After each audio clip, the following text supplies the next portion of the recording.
تبارك الذي نزل الفرقان على عبده ليكون للعالمين نذيرا. الحمد لله نحمده ونستعينه ونستغفره ونؤمن به ونتوكل عليه ونعوذ بالله من شرور أنفسنا ومن سيئات أعمالنا ونعوذ بالله من شرور أنفسنا ومن سيئات أعمالنا ونعوذ بالله من شرور أنفسنا ومن سيئات أعمالنا من يهده الله فلا مضل له ومن يضلله فلا هادي له ونشهد أن لا إله إلا الله وحده لا شريك له ونشهد أن سيدنا ومولانا محمدا عبده ورسوله صلى الله عليه وعلى آله وأصحابه وبارك وسلم تسليما كثيرا كثيرا. أما بعد فأعوذ بالله من الشيطان الرجيم. بسم الله الرحمن الرحيم. قل اللهم مالك الملك تؤتي الملك من تشاء وتنزع الملك ممن تشاء وتعز من تشاء وتذل من تشاء بيدك الخير إنك على كل شيء قدير. تولج الليل في النهار وتولج النهار في الليل وتخرج الحي من الميت وتخرج الميت من الحي وترزق من تشاء بغير حساب. صدق الله العظيم. محترم بھائی اور دوستو، گزشتہ یہ بات بتلائی گئی تھی کہ نجران کے نصارہ کا جو وفد نبی علیہ السلام کے پاس آیا تھا، ان کا جو غلط خیال تھا، غلط عقیدہ تھا، اور جس کی وجہ سے وہ لوگ نبی علیہ السلام کا انکار کرتے تھے، اسی خیال کا جواب دیا. یعنی مال و دولت، عزت، جاہ، حکومت، سلطنت، اس کی وجہ سے وہ ایمان لانے کے لیے تیار نہیں تھے، نبی علیہ السلام کو نبی ماننے کے لیے تیار نہیں تھے. اسی کا جواب یہاں پر دیا گیا تھا. کیا آپ کہہ دیجئے کہ مالک الملک، تمام کائنات کا مالک وہی ہے، اور وہی ہے جو حکومت دیتا ہے اور حکومت دینے کے بعد حکومت کو چھین لیتا ہے. بہت سی حکومتیں آئیں، سلطنتیں آئیں، کچھ دن کے لیے رہی، جب تک اللہ تبارک و تعالیٰ کو منظور تھا تب تک ان کے قبضے میں رہی. نیک لوگوں کو بھی اللہ دیتا ہے حکومت، اور نافرمانوں کو بھی اللہ حکومت دیتا ہے. فرعون، قارون اور جتنے بھی نمرود، بہت سے بڑے بڑے نافرمان گزرے جن کو اللہ نے حکومت اور سلطنت عطا فرمائی. تو حکومت دینے کے بعد پھر ایک وقت کے بعد ان لوگوں کو حکومت دینا ایک امتحان اور ایک آزمائش ہوتی ہے، اور پھر وہ جب وقت آ جاتا ہے فاللہ تبارک و تعالیٰ وتنزع الملک ممن تشاء، پھر حکومت چھین لیتا ہے. تو اللہ تبارک و تعالیٰ نے قیصر و کسریٰ، جیسے کہ اس سے پہلے بتلایا تھا، سالہ سال سے ان کی حکومت چلی آ رہی تھی، کوئی ان کا مقابلہ نہیں کر سکتا تھا. بڑی طاقت والے تھے اور پاور تھا، قوت، طاقت، ہر چیز تھی، مال و دولت ساری چیز تھی. لیکن اللہ تبارک و تعالیٰ نے صحابہ کرام کو ان کی حکومت ان سے چھین کر صحابہ کرام کے حوالے کر دی، ان کے قبضے میں آئی. اور جیسا کہ حضرت عمر رضی اللہ تعالیٰ عنہ کے دور خلافت میں آدھی دنیا قبضے میں آ گئی.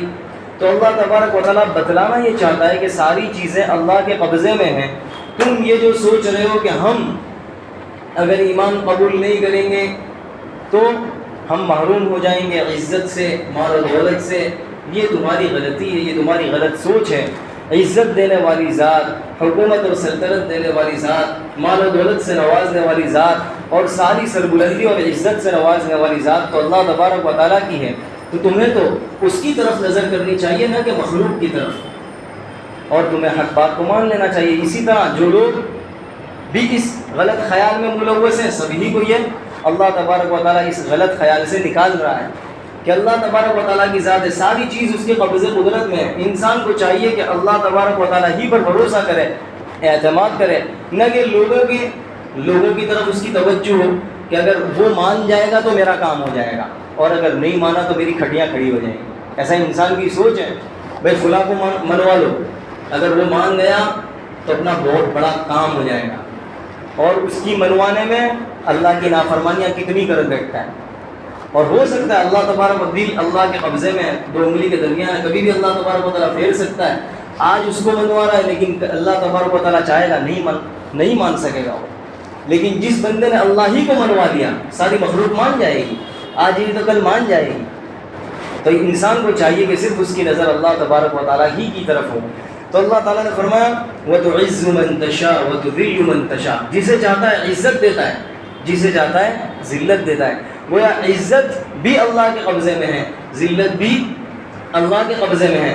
جو اسلام کو اختیار کرے گا اور ایمانیات کو اختیار کرے گا، نیک اعمال کو انجام دے گا، تو اللہ تبارک و تعالیٰ اسے عزتوں سے نوازے گا. گویا عزت کا راستہ اختیار کرے گا. اور عزت کا راستہ کون سا، وہ بھی ہمیں دیکھنا ہے.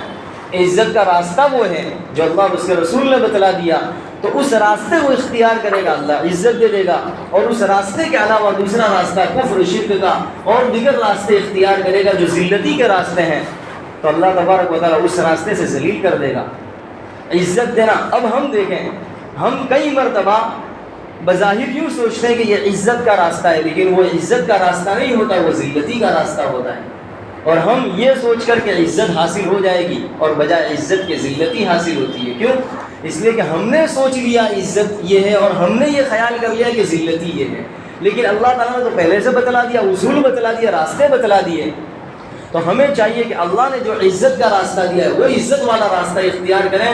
بظاہر وہ عزت والا راستہ مشکلات والا ہوگا، تکلیف اور پریشانی لیے ہوا ہوگا، لیکن راستہ تو وہی عزت والا ہے.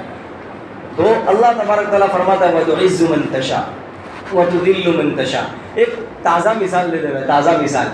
جیسا کہ پہلے وہ وائٹ کٹتے تھے نا، وائٹ اپنے یہاں بقر عید کے اندر، اس پر سے ایک آیت ہوا وَتُعِزُّ مَن تَشَاءُ وَتُذِلُّ مَن تَشَاءُ. بظاہر یہ کوئی مثال نہیں ہے، پھر بھی ایک ایسے لطیفے کے طور پر کہ وائٹ کٹتے تھے تو وائٹ کا مارکیٹ کتنا تھا. اور یاد ہے اس زمانے میں، جیسے 6-7 سال پہلے جو بھی، تو اس زمانے میں وائٹ کا مارکیٹ 20-20 ہزار، 25-30 ہزار. اور اگر مشکل سے کوئی کالا 3-4 کالے بھی لے آتا، بھینس پاڑے لے آتا، تو کوئی اس کی طرف التفات بھی نہیں کرتا تھا، دیکھتا تک بھی نہیں تھا. کالا، ارے یہ تو بہت گورجا ہے، اپنی پتہ نہیں کیا کیا سمجھتے تھے اسے. کالے کو ذبح کرنا کوئی پسند ہی نہیں کرتا تھا. اور اس زمانے میں کالے کا ریٹ تھا، یاد ہو تو 2,500، 3,000، 3,500 یہ ریٹ تھا. یہ میرا خود نے بھی دیکھا ہے، 3,000 یہ ریٹ تھا کالے کا. سمجھ گئے؟ تو اب ایسا ہونا ہو گیا، اب کالا اچھا لگتا ہے، زوردار ہے، وائٹ کی طرف کوئی التفات نہیں. اب وائٹ سستے ملتے ہیں اور وہ مہنگے مل رہے ہیں. تو اللہ تبارک و تعالیٰ ہے وَتُعِزُّ مَن تَشَاءُ وَتُذِلُّ مَن تَشَاء. ایک لطیفہ ہے.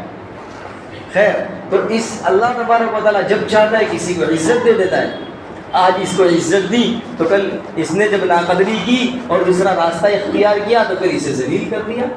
تو اللہ تبارک و تعالیٰ ہے، آج کسی کو مال دولت دیا، اس نے ناقدری کی، کل اس سے چھین کر دوسرے کو دے دی. آپ دیکھتے ہیں، آپ نے دیکھا ہوگا کہ تو کئی سالوں سے دیکھتے چلے آ رہے ہوں گے، ایک چیز اس کے پاس سے چلی آ رہی ہے، ایک کاروبار اس کے پاس سے چلا آ رہا ہے، ایک زمانے سے خوب ترقی کرتا ہے، لیکن اب ایسا موڑ آیا، ترقی سے تنزلی کی طرف آ رہا ہے، اب کاروبار میں گراوٹ آ رہی ہے.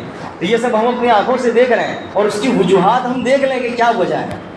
یہ ترقی پر تھا تو کیا، اور تنزلی پر آ رہا ہے تو کیا، اس کی وجہ انسان کو سمجھ میں آ جائے گی. تو اللہ تبارک و تعالیٰ فرماتا ہے وَتُعِزُّ مَن تَشَاءُ وَتُذِلُّ مَن تَشَاءُ. جسے چاہتا ہے عزت دیتا ہے اور جسے چاہتا ہے ذلیل کرتا ہے. پوری دنیا مل کر اگر ایک آدمی کو عزت دینا چاہے اور اللہ تعالیٰ اسے ذلیل کرنا چاہے، کوئی اسے عزت دے نہیں سکتا. اور پوری دنیا کے لوگ اسے ذلیل کرنا چاہیں، تل جائے پوری دنیا کے لوگ کہ اس کو ذلیل کرنا ہے، اسے یہاں سے نکال دینا ہے، اسے کچھ بھی کرنا ہے، اسے رسوا کرنا ہے، ذلیل و خوار کرنا ہے. لیکن اللہ تعالیٰ نہیں چاہے گا، کوئی اسے اس کا بال پھینکا بھی نہیں کر سکتا. یہ اللہ تبارک و تعالیٰ کی قدرت ہے. اللہ کی قدرت کے سامنے کسی کی طاقت اور قوت نہیں چل سکتی. تو انسان کی نگاہ اور توجہ صرف اللہ کی طرف ہونی چاہیے. آگے فرمایا بیدک الخیر، تیرے ہی قبضے میں خیر ہے، بھلائی ہے۔ اب دیکھیے خیر بھی اللہ کے ہاتھ میں ہے اور شر بھی اللہ کے ہاتھ میں ہے۔ اللہ نے بھلائی خیر کو بھی پیدا کیا اور برائی کو بھی، دونوں چیزوں کو پیدا کیا، اور دونوں ہی اس کے قبضے قدرت میں، دونوں ہی اس کے ہاتھ میں۔ تو اب یہاں پر خیر ہی کا ذکر کیا، شر کا ذکر نہیں کیا، برائی کا ذکر نہیں کیا، اس لیے کہ جو واقعے میں ہمیں شر نظر آ رہی ہے، برائی، وہ صرف برائی محض برائی نہیں ہے، بلکہ اس میں کسی نہ کسی طریقے سے کوئی نہ کوئی فائدہ ضرور ہے۔ سانپ کو دیکھ لیں مثال کے طور پر کہ سانپ ڈسنے کا کام کرتا ہے، اس کو کوئی خوبی نظر نہیں آتی نا، وہ صرف ڈسنے کا کام کرتا ہے، نقصان پہنچانے کا کام کرتا ہے، لیکن یہی دوا کے استعمال میں اس کے زہر کام آتا ہے اور بہت سی چیزوں میں۔ تو اللہ تبارک و تعالیٰ جب بھی کسی چیز میں شر نظر آتا ہے تو وہ محض شر اور محض برائی اس میں نہیں ہوتی، کوئی نہ کوئی فائدہ ضرور اس میں پوشیدہ ہوتا ہے۔ تو بیدک الخیر، تیرے ہی قبضے میں بھلائی ہے، خیر ہے۔ انک علی کل شیء قدیر، بے شک ہر چیز پر تیری قدرت ہے، ہر چیز جو کچھ تو چاہے کر سکتا ہے۔ یہ اللہ تعالیٰ نے دلیل دی ہے کس بات کی؟ اوپر جو بات بتلائی کہ اللہ تعالیٰ جسے چاہتا ہے حکومت دیتا ہے، سلطنت دیتا ہے، مال و دولت اور عزت دیتا ہے، اور ذلت سے نوازتا ہے، ذلت دیتا ہے، یہ سب کچھ کرتا ہے۔ کیوں؟ کیا دلیل؟ انک علی کل شیء قدیر، ساری چیزیں اس کے قبضے قدرت میں ہیں۔ جب ساری چیزیں اس کے قبضے قدرت میں ہیں تو عزت ذلت بھی اس کے قبضے قدرت میں ہے، کسی کو حکومت دینا، حکومت چھین لینا، یہ بھی اس کے قبضے قدرت میں ہے۔ تو گویا کہ اوپر جو بات بتلائی اس کی دلیل اللہ نے دی ہے، انک علی کل شیء قدیر، وہ ہر چیز پر قدرت رکھتا ہے، جو کچھ چاہے وہ کر سکتا ہے، اور جب ارادہ کر لیتا ہے تو کوئی آڑے نہیں آ سکتا، کوئی رکاوٹ نہیں بن سکتا۔ آگے فرمایا تولج اللیل فی النہار وتولج النہار فی اللیل، اور وہ کیسا ہے قبض قدرت والا کہ رات کو دن میں داخل کرتا ہے اور دن کو رات میں داخل کرتا ہے۔ ہم دیکھتے ہیں کہ کبھی دن بڑا ہو جاتا ہے تو رات چھوٹی ہو جاتی ہے، اور کبھی رات بڑی ہو جاتی ہے تو دن چھوٹا ہو جاتا ہے۔ جیسے کہ ہم سردی گرمی کے اندر موسموں کی تبدیلی کے اندر دیکھتے ہیں، اب جیسے کہ رات بڑی ہو جائے گی اور دن چھوٹا ہو جائے گا آگے جا کر، تو رات کو بڑا کرنا، دن کو چھوٹا کرنا، دن کو بڑا کر دینا، رات کو چھوٹا کرنا۔ تولج اللیل فی النہار وتولج النہار فی اللیل وتخرج الحی من المیت وتخرج المیت من الحی، اور تو ہی مردے سے زندہ کو نکالتا ہے اور زندہ سے مردے کو نکالتا ہے۔ اب دیکھو مثال کہ مردے سے زندہ کو نکالتا ہے، مردے سے جیسے کہ انڈے سے بہت سارے جانور نکلتے ہیں، مرغی ہے، کبوتر ہے، بہت سارے، تو یہ مردہ ہے، انڈا مرغا ہے، اور انڈا یہ مردہ ہے، اور اسی مردے انڈے سے اللہ تعالیٰ جاندار کو پیدا کر رہا ہے۔ اسی طرح منی کا قطرہ یہ مردہ ہے، اور اسی سے انسان کی شکل بن جاتی ہے، انسان پیدا ہوتا ہے۔ تو اللہ تعالیٰ مردے سے زندہ کو نکالتا ہے۔ اور اسی طرح کافر جو ہے، جو اللہ تبارک و تعالیٰ پر ایمان نہیں لایا، تو ایمان نہ لانے کے نتیجے میں وہ بھی مردہ کی طرح ہے، اور جو ایمان جس نے قبول کر لیا تو وہ زندہ کی طرح ہے، اسے زندہ کہا جائے گا اور اسے مردہ کہا جائے گا۔ تو کافر سے مسلمان کو اور مسلمان سے کافر کو پیدا کرتا ہے، تو گویا زندہ سے مردہ، زندہ سے مردہ کو، اور مردہ سے زندہ کو نکالتا ہے۔ وَتُخْرِجُ الْمَيِّتَ مِنَ الْحَيِّ، اور زندہ سے مردہ، جیسے کہ انڈا زندہ سے ہی نکلتا ہے، تو جو مردہ ہے، تو اللہ تبارک و تعالیٰ کی قبض قدرت میں یہ بھی۔ وَتَرْزُقُ مَن تَشَاءُ بِغَيْرِ حِسَابٍ، اور جسے چاہتا ہے رزق دیتا ہے بغیر حساب، رزق دیتا ہے، رزق بھی اس کے قبض قدرت میں ہے۔ اللہ تبارک و تعالیٰ نے حضرت سلیمان علیہ السلام کو جو رزق دی، جو حکومت دی، کتنی بڑی، هَذَا عَطَاؤُنَا فَمْنُنْ أَوْ أَمْسِكْ بِغَيْرِ حِسَابٍ، یہ ہماری بخشش ہے، یہ ہماری عطا ہے۔ اور اتنی بڑی حکومت تھی، اتنی بڑی حکومت کسی کو دی نہیں۔ انہوں نے یہ دعا کی تھی کہ تو مجھے ایسی سلطنت حکومت دے کہ ایسی کسی کے پاس نہ ہو، اور ایسی حکومت کسی کے پاس نہیں تھی۔ ہوا پر حکومت، پانی پر حکومت، اور جیسا کہ ہم پلین دیکھ رہے ہیں، پلین، یہ اللہ تعالیٰ نے ایک چیز، ایک مثال کے درمیان میں اللہ نے ایک چیز انبیاء سے ایسی پیدا کی ہے اور ایسی کرامت اور معجزے کے طور پر دی ہے جو ہم اپنی آنکھوں سے دیکھ رہے ہیں شکل۔ جیسا کہ حضرت سلیمان علیہ السلام کا تخت تھا، بہت بڑا تخت، اور ہوا کو حکم دیتے تو وہ تخت جاتا اور میلوں کا فاصلہ منٹوں میں طے کر لیتا وہ ہوا کے ذریعے۔ تو یہ گویا پلین ہم دیکھ رہے ہیں، پلین کی یہ شکل ہے۔ ان کے یہاں تخت تھا کہ ہوا لے جاتی تھی، اس تخت کو اڑا کر لے جاتی جہاں جانا ہوتا، اور منٹوں میں سفر طے ہو جاتا۔ جیسا کہ ہم پلین میں دیکھ رہے ہیں، پلین میں بھی ایسا ہوتا ہے، اسی کی ایجاد ہے۔ غرض یہ کہ اللہ تعالیٰ نے فرمایا حضرت سلیمان علیہ السلام کو، هَذَا عَطَاؤُنَا فمن او امسک بغیر حساب، یہ ہماری بخشش ہے، یہ ہماری عطا ہے، یہ سارا ہم نے جو کچھ بھی دیا ہے، اب چاہو تو تم دوسروں کو دو اور چاہو تو اپنے پاس روکے رکھو، بغیر حساب، اور یہ بغیر حساب کے، آپ سے کوئی مطالبہ نہیں ہوگا، باز پرس نہیں ہوگی، آپ کو ہم نے ایسے ہی دے دیا. هذا عطاؤنا فمن او امسک بغیر حساب. ایک جگہ اللہ نے فرمایا اللہ یبسط الرزق لمن یشاء ویقدر، اللہ تبارک و تعالیٰ ہی رزق کو فراخ کر دیتا ہے، کشادہ کر دیتا ہے، اور آدمی ایماندار ہو جاتا ہے برکت والی روزی لے کر. اور اللہ تعالیٰ ہی رزق کو کیا کر دیتا ہے؟ تنگ کر دیتا ہے. بہت سے لوگ شکایت کرتے ہیں نا میری روزی کوئی نے لے لی، کوئی نے بند کر دی، کوئی کو بند نہیں کرتا. اللہ تبارک و تعالیٰ ہی روزی بند کرتا ہے، اور اللہ تبارک و تعالیٰ ہی روزی کشادہ کر دیتا ہے. خود اللہ نے فرمایا اللہ یبسط الرزق لمن یشاء ویقدر، اللہ نے خود فرمایا وہی جس کے لیے چاہتا ہے کشادہ کر دیتا ہے. آج کا غریب کل کو مالدار، وراثت میں کروڑوں روپے مل گئے، کروڑوں کی زمین مل گئی، مالدار ہو گیا، اور مالدار چلا آ رہا تھا سالہ سال سے، زلزلہ آیا، پتہ نہیں ایک اچانک یک کے بعد دیگر آفت آئی، اب روڑ پتی ہو گیا. تو اللہ یبسط الرزق لمن یشاء ویقدر، جسے چاہتا ہے، جس کے لیے چاہتا ہے فراخ کر دیتا ہے روزی، اور جس کے لیے چاہتا ہے تنگ کر دیتا ہے. اب کیوں تنگ کرتا ہے اور کیوں فراخ کرتا ہے؟ اب دیکھ لیں ہم، اللہ نے جو راستے رکھے ہیں تنگی کے وہ اختیار کرے گا تو روزی تنگ ہو جائے گی، اور اگر فراخی والے اللہ نے جو اعمال لکھے ہیں روزی کی کشادگی کے وہ اعمال اختیار کرتا ہے روزی کشادہ ہو جائے گی. اسی کو اللہ نے فرمایا قرآن کریم میں دوسری جگہ وَفِي السَّمَاءِ رِزْقُكُمْ، تمہارا جو رزق ہے وہ آسمان میں ہے. کیا بتلایا اللہ نے اس سے؟ یعنی تم روزی جو تلاش کرتے ہو کہ ادھر جاتے ہو ادھر جاتے ہو، اتنی محنتیں کرتے ہو، اور یہ سمجھ کے کہ دکان کروں گا، یہ بظاہر اسی سے روزی ملتی ہے، یقیناً اسی سے روزی ملتی ہے اسباب اختیار کرنے کے بعد. لیکن وَفِي السَّمَاءِ رِزْقُكُمْ، روزی کون دیتا ہے؟ آسمان میں ہے تمہاری روزی. مطلب یہ ہے کہ یہاں سے جو اعمال تمہارے اوپر جائیں گے ایسے فیصلے نیچے اتریں گے اور روزی اچھی ملے گی، اور یہاں سے نیک اعمال کی بجائے برے اعمال جائیں گے، برے فیصلے اتریں گے، زندگی تنگ ہو جائے گی. اسی کو اللہ نے قرآن کریم میں ایک اور جگہ فرمایا وَمَنْ أَعْرَضَ عَنْ ذِكْرِي فَإِنَّ لَهُ مَعِيشَةً ضَنْكًا. اس آیت کو یاد رکھ لیں کہ جو کوئی اللہ کے ذکر سے اعراض کرے گا، اللہ کی نافرمانی کرے گا، اللہ کے حکم سے سرتابی کرے گا، حکم پر عمل نہیں کرے گا، آج یہ حکم توڑا، کل وہ حکم توڑا، کل یہ حکم توڑا، تو اللہ کے جتنے احکام کو پامال کرے گا، اعراض کرے گا، کیا کرا؟ فرمایا معیشتاً ضنکا، اللہ تعالیٰ اس کی زندگی کو تنگ کر دے گا. اب وہ تنگی کا شکار ہوگا، تکلیف پریشانی کا شکار ہوگا، یہ تکلیف وہ تکلیف، کیا ہے وہ سمجھ میں نہیں آتا، بے چینی ہے. ایسا لگتا ہے پہلے تو اچھی زندگی گزر رہی تھی، اب پتہ نہیں کیا ہو گیا، اب بالکل موڑ چینج ہو گیا. تو اللہ تعالیٰ اس کی معیشت کو، اس کی زندگی کو تنگ کر دیتا ہے. غرض یہ کہ بات چل رہی تھی وَتَرْزُقُ مَن تَشَاءُ بِغَيْرِ حِسَاب، کہ اللہ تعالیٰ جسے چاہتا ہے بغیر حساب کے روزی دیتا ہے. تو ہمیں وہ اختیار کرنے چاہیے اسباب جو روزی میں برکت لانے والے ہیں، جو روزی کو کشادہ کرنے والے ہیں. رزق دینے والی ذات اللہ کی، اور کوئی رزق دے سکتا نہیں ہے. کیا ہوا یہ بیٹا، تو یہاں سے ہٹ جائے، یہ کھینچا تھا نا تو یہ ہو جاتا ہے، اس کو ہاتھ نہیں لگانے کا.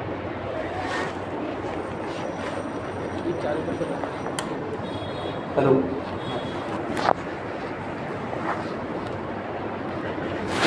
ہاتھ مت لگائیے.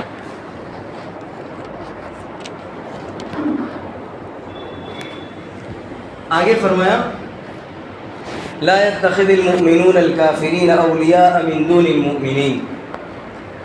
یہاں اہل ایمان کو خطاب کیا جا رہا ہے کہ مومنوں کو چاہیے کہ مومنوں کے علاوہ، اپنے دینی بھائیوں کے علاوہ کسی کو دوست نہ بنائیں.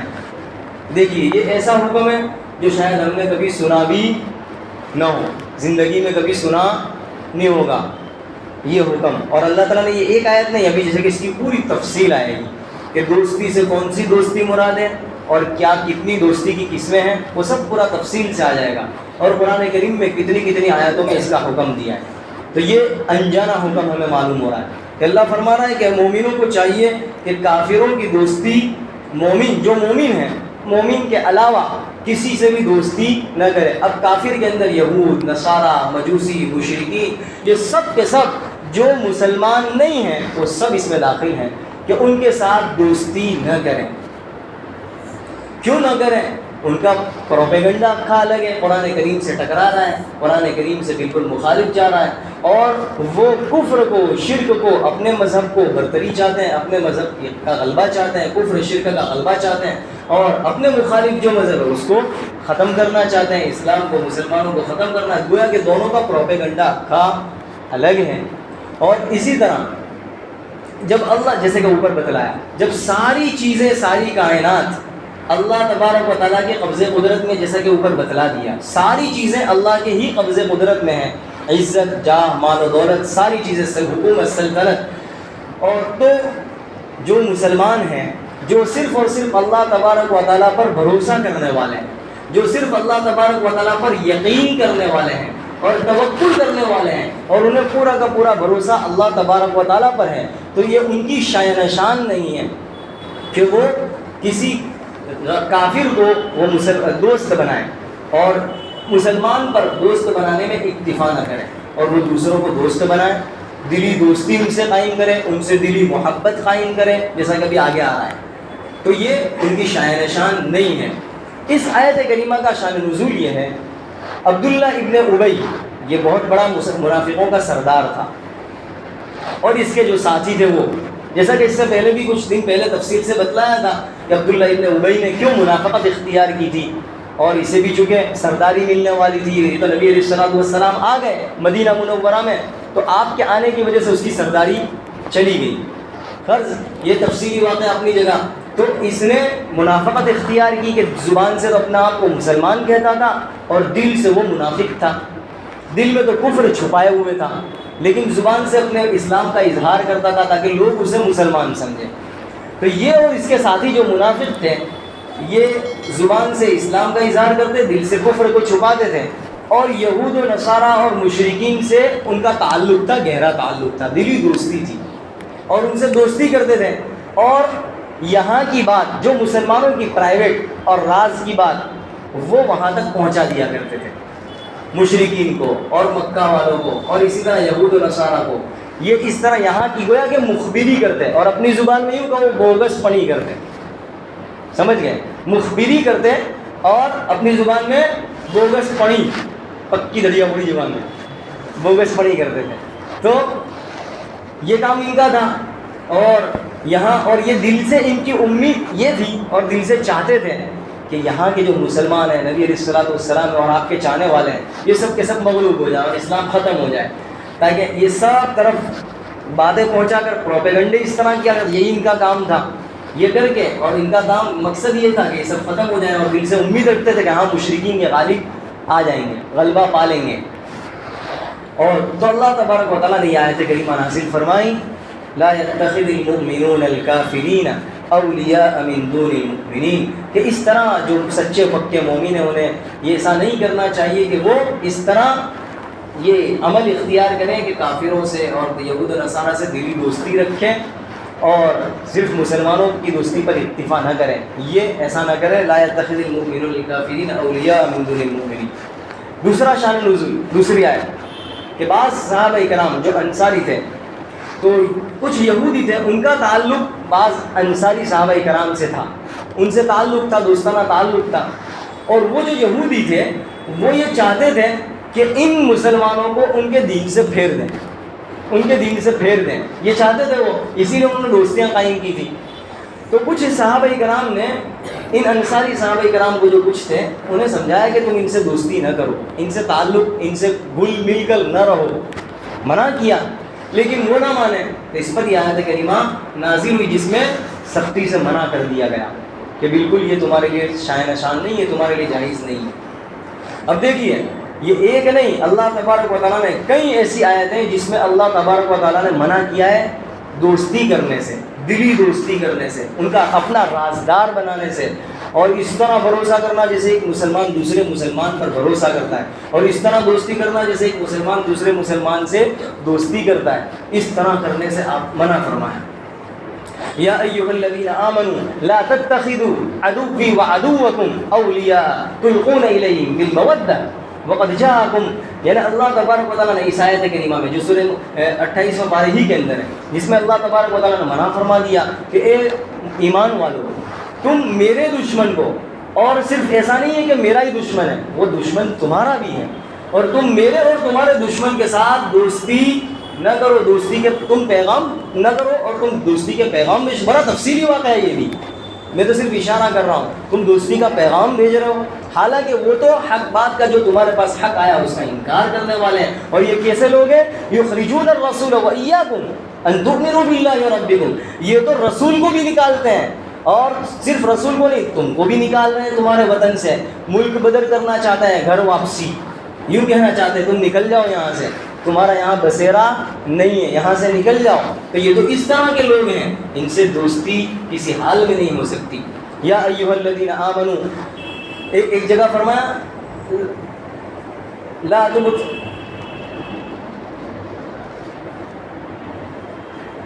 تتخذوا اليہود والنصارى اولیاء، ایک جگہ یہ ہے، اور ایک جگہ تو ایسا ہے کہ تم اسے رازدار بھی نہ بناؤ، وہ آیت ذہن سے نکل رہی ہے۔ غرضی کہ اس قسم کی بے شمار آیتیں ہیں جس میں اللہ تبارک و تعالیٰ نے ان کی دوستی سے بالکل منع فرما دیا۔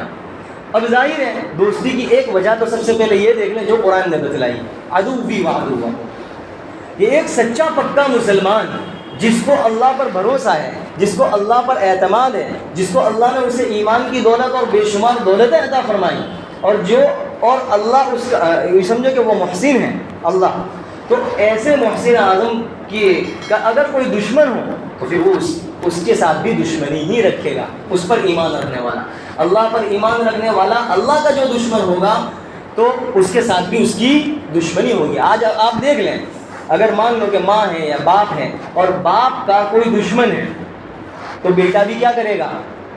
اگرچہ بیٹے کا براہ راست بیٹے کا دشمن نہیں ہے، وہ دشمن تو باپ کا ہے، لیکن بیٹا اس لیے دشمنی کرتا ہے کہ وہ دشمن باپ کا ہے، تو یا یہ کسی رشتہ دار کا ہے تو وہ بھی اس کے ساتھ دشمنی کرتا ہے، اور دشمنی میں جیسا کہ کیا کیا کیا جاتا ہے ہمارے سامنے۔ تو اللہ پر ایمان رکھنے والا اور اللہ پر ایمان رکھنے والے سے یوں کہا جاتا ہے، اللہ تعالیٰ خود فرما رہا ہے کہ میرا دشمن ہے تو بھی اس سے دشمنی کر، اور میرا دوست ہے تو بھی اس سے دوستی کر۔ تو یہ تو ایک ظاہر شکل سمجھ میں آنے والی بات ہے جس کو اللہ نے خود فرما دیا۔ اور دوسری بات اللہ نے اس لیے منع فرمایا کہ جب دوستی ہوگی، گہرا تعلق ہوگا، جس کو موالات کہا جاتا ہے۔ دیکھیے دوستی کی 3 قسمیں ہیں، ایک قسم تو موالات ہے جو بالکل جائز نہیں ہے، حرام ہے، دوستی ایسی جس کو موالات کہا جاتا ہے، یعنی گہرا تعلق، اپنا رازدار بنا دینا، گہری دوستی کر لینا اس کے سامنے، اس کے ساتھ، یہ بالکل جائز نہیں ہے۔ تو اسی کو فرمایا اگر ایسی دوستی کرے گا تو اس دوستی کے نتیجے میں کتنی خرابی ہے، جیسا کہ ہم سب اپنی آنکھوں سے دیکھ رہے ہیں۔ اگر اس کی تفصیل کہی جائے تو 1 گھنٹہ بھی کم لگے گا اسی کی تفصیل میں، ہمارے جو معاشرے میں چل رہا ہے اگر اس کو کھولا جائے تو بھی۔ تو یہ جو پہلی قسم ہے وہ بالکل جائز نہیں ہے، اسی کو موالات کہا جاتا ہے۔ اور اس میں دیکھ لے ظاہر ہے اگر یہ گہرا تعلق رکھے گا، دلی دوستی رکھے گا تو اس کا اثر اس میں آنا لازم ہے، اس لیے کہ انسان کا دوست جیسا ہوگا اس کے اثر اس میں آنے ہی ہے، وہ اثر آئے گا، اور یہی چیز اس کی دین کے بربادی کا، دین کے خراب ہونے کا، اور دین اور ایمان کے اس سے ظاہر ہونے کا ذریعہ بن جائے گا۔ جیسا کہ آج آپ دیکھ لیں کہ بہت سے لوگ ایسے ہیں جو تعلق رکھنے والے ہیں، چاہے ان کا تعلق کسی وجہ سے بھی ہو، پیسے کی وجہ سے، مفاد پرستی کی وجہ سے، اور تو کیا کہا جاتا ہے موبائل کے اندر بھی ہم دیکھتے ہیں نا، ہیپی دیوالی، ہیپی رکشا بندھن، پتہ نہیں جتنے ہیپی لگانے سب لگا دو، گویا کہ یہ تسلیم کرتا ہے ان کے تہوار کو، یہ تسلیم کرتا ہے ان کے تہوار اچھے ہیں۔ ایسے بہت سے لوگ ہیں، اور ایسے لوگوں کے اسٹیٹس دیکھنے میں آتے ہیں، صرف مسلمان ہیں جو اچھا سمجھتے ہیں، جو شاعری کے انداز میں ہوتے ہیں کہ ایسا تو ہونا چاہیے، رکشا بندھن ہونی چاہیے، بہن ہوگی تو ایسا وغیرہ، جو اشعار کے انداز میں وہ اپنے اسٹیٹس پر رکھتے ہیں، گویا کہ وہ اس کو اچھا سمجھتے ہیں کہ یہ تو ٹھیک ہے، رکشا بندھن ہونا چاہیے، دیوالی بھی ہونی چاہیے، گویا کہ جس تہوار کو اللہ اور اس کے رسول نے بالکل اجازت نہیں دی ہے، اور یہ اس کو ہیپی کر کے اچھا سمجھ رہا ہے اور اس کو شیئر کر رہا ہے، آگے بڑھا رہا ہے۔ ایسے آپ دیکھنا، آپ نے تو دیکھے ہی ہوں گے، بے شمار لوگ دیکھے ہوں گے۔ تو یہ چیزیں، اور یہی چیز اور بہت سی چیزوں میں، بہت سے تہوار میں وہ ان کے شریک ہو جاتا ہے، اور جو چیزیں شرک کے قبیل سے ہیں اس میں بھی وہ شریک ہو جاتا ہے۔ یہ کیوں ہوا؟ اس شرک کے اندر کیوں گیا؟ اس لیے گیا کہ اس کا تعلق اس کے ساتھ گہرا ہے، اور مالی مفاد اور دیگر مفاد اس سے پوشیدہ ہے۔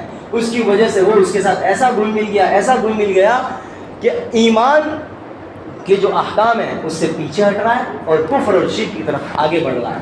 تو اسی لیے اللہ نے منع فرما دیا موالات، ایسی گہری دوستی کہ جو تمہیں ایمان سے ہٹا کر کفر کے دہانے کھڑا کر دے. انشاءاللہ اس کی مزید جو تفصیل ہے آئندہ بتلائی جائے گی، اور اس کی کتنی قسمیں ہیں اور کون سی دوستی ٹھیک ہے، جائز ہے، وہ بھی انشاءاللہ آئندہ بتلائی جائے گی. اللہ تبارک و تعالیٰ مجھے اور آپ کو عمل کی توفیق عطا فرمائے. وآخر دعوانا الحمدللہ رب العالمین. سبحانك اللهم وبحمدك وتبارك اسمك وتعالى جدك ولا إله غيرك لا إله إلا الله الحليم الكريم سبحان الله رب العرش العظيم. أسألك موجبات رحمتك وعزائم مغفرتك والغنيمة من كل بر والسلامة من كل إثم لا تدع لنا ذنبا إلا غفرته ولا هما إلا فرجته ولا كربا إلا نفسته ولا ضرا إلا كشفته ولا حاجة هي لك رضا إلا قضيتها ويسرتها يا أرحم الراحمين ويا أكرم الأكرمين ويا ذا القوة المتين. اے اللہ ہمارے گناہوں کو معاف فرما. یقیناً ہم گنہگار ہیں، خطا کار ہیں، قصوروار ہیں. اے اللہ ہم تو گناہ کر کر کے گناہ کو بھی بھول چکے. ہم نے کون سا گناہ کیا ہے؟ اے اللہ ہم تو جان کر بھی گناہ کرنے والے، انجان کر بھی گناہ کرنے والے. اے اللہ گناہ کر کر کے ہم نے تو اپنے آپ کو بھلا دیا. اے اللہ ہم نے ایسے بھی گناہ کیے ہیں جس سے ہمیں بھی پتہ نہیں کہ یہ بھی گناہ تھا. اے اللہ ہم نے ایسے بھی بے شمار گناہ کیے ہیں. اے اللہ ہمیں اے اللہ بعد میں پتہ چلا کہ یہ بھی گناہ تھا. اور ایسے گناہوں میں بھی اے اللہ ہم ملوث ہیں جس کو ہم جانتے تک نہیں ہیں. پھر بھی اے اللہ تو ہمیں نبھا رہا ہے. پھر بھی اے اللہ تو ہمیں نعمتیں عطا فرما رہا ہے. پھر بھی اے اللہ تو ہمیں اے اللہ چلا رہا ہے، سنبھال رہا ہے.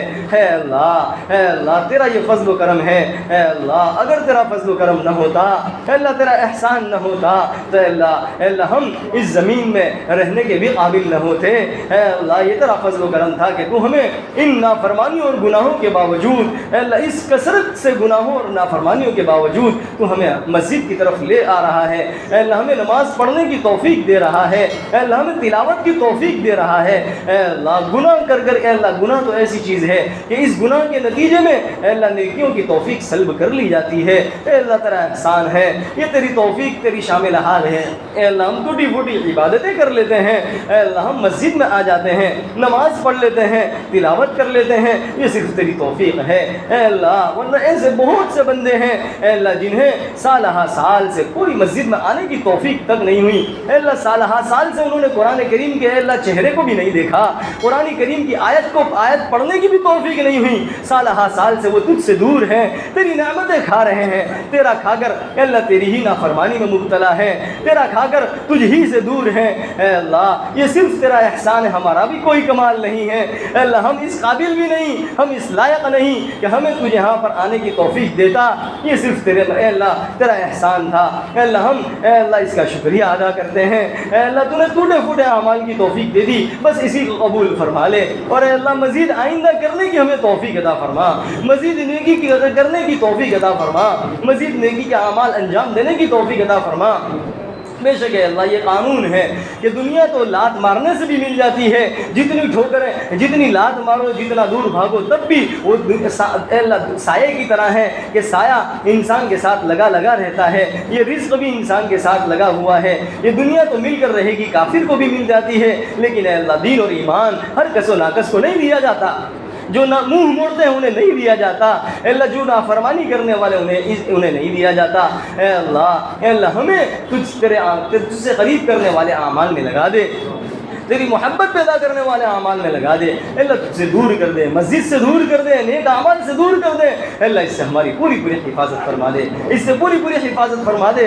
اے اللہ اس دن سے حفاظت فرما جس دن ہمارے قلوب اے اللہ تالے لگ جائیں، پھر کوئی بھی بات کہی جائے کوئی بات سمجھ میں نہ آئے. اے اللہ ایسے دن سے ہماری حفاظت فرما. اے اللہ موت تک ہمیں اس دین پر لگنے کی ہمیں توفیق عطا فرما. اے اللہ ایسی مجلسوں میں بیٹھنے کی ہمیں توفیق عطا فرما. تلاوت کی اور اے اللہ نیک اعمال کرنے کی موت تک ہمیں اے اللہ توفیق عطا فرما. اے اللہ ہماری نافرمانیوں سے یہ ساری چیزیں چھن جائیں, اس سے ہماری پوری پوری حفاظت فرما, پوری پوری حفاظت فرما. اے اللہ جو پریشان حال ہیں ان کی پریشانیوں کو دور فرما, جو مقروض ہیں ان کے قرضوں کی ادائیگی کی شکلیں پیدا فرما. اے اللہ یہاں موجود تیرے بندوں میں سے اور تیرے بندیوں میں سے جس کی جو نیک اور جائز مرادیں ہیں, اے اللہ ان کی نیک اور جائز مرادوں کو اپنے خزانے غیب سے پورا فرما. اے اللہ ہم میں سے کسی کو تو محتاج اور دستنگر نہ بنا, کسی کا محتاج نہ بنا, کسی کا محتاج نہ بنا, صرف اپنا محتاج بنا, اپنے سامنے مانگنے والا بنا, اپنے سامنے جھکنے والا بنا, کسی سے اے اللہ مانگنے والا نہ بنا, نہ زبان سے مانگنے والا نہ دل سے مانگنے والا بنا. اے اللہ جو کچھ مانگا عطا فرما, جو مانگنے سے رہی آپ نے شان عطا فرما. وصلی اللہ علی النبی الکریم. ربنا تقبل منا انک انت السمیع العلیم وتب علینا انک انت التواب الرحیم. سبحان ربک رب العزة عما یصفون وسلام علی المرسلین والحمد للہ رب العالمین برحمتک یا ارحم الراحمین.